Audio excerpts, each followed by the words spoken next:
Tired of dropping your phone or struggling to prop it up? Meet the Pop Sockets phone grip with expanding kickstand in black, your new must-have accessory. Don't miss out. Grab yours today. Click the link in the video description to shop now on Amazon. As we're driving across America's roads and highways, have you ever stopped to think about who's really paying for them? It's not just gas prices anymore, folks. The Minnesota legislature has made a significant change to electric vehicle fees, and it could affect your wallet in the coming months. In a bid to shore up funding for our nation's crumbling infrastructure, lawmakers have doubled the annual surcharge for electric vehicles to at least $150. That's a hefty price tag, especially for those who have invested in newer models with higher prices. Let's take a look at how it works. For instance, if you own an electric vehicle worth $50,000, your registration fee could be upwards of $250 per year. That's more than 3 times the current rate.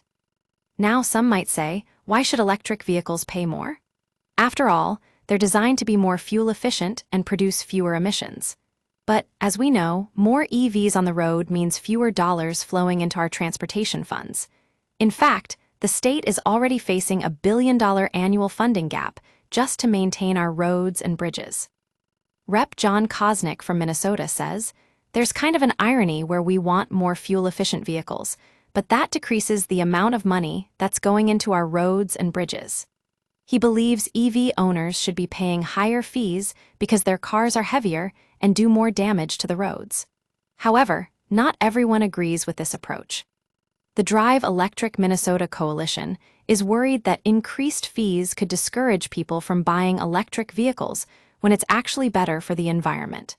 With only 1% of cars in Minnesota being electric today, but sales increasing, now might not be the best time to hike up EV fees. So, what does the future hold? The new surcharge takes effect January 1st, and there's also a new 5-cent fee per kilowatt-hour of electricity at public charging stations set to take effect in July 2027. That means your annual surcharge minimum will drop from $150 to $100.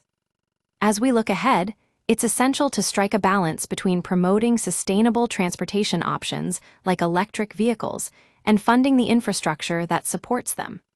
The question remains, are the benefits of EVs worth the additional cost? That's something we'll be exploring in future episodes of Electro Drive News.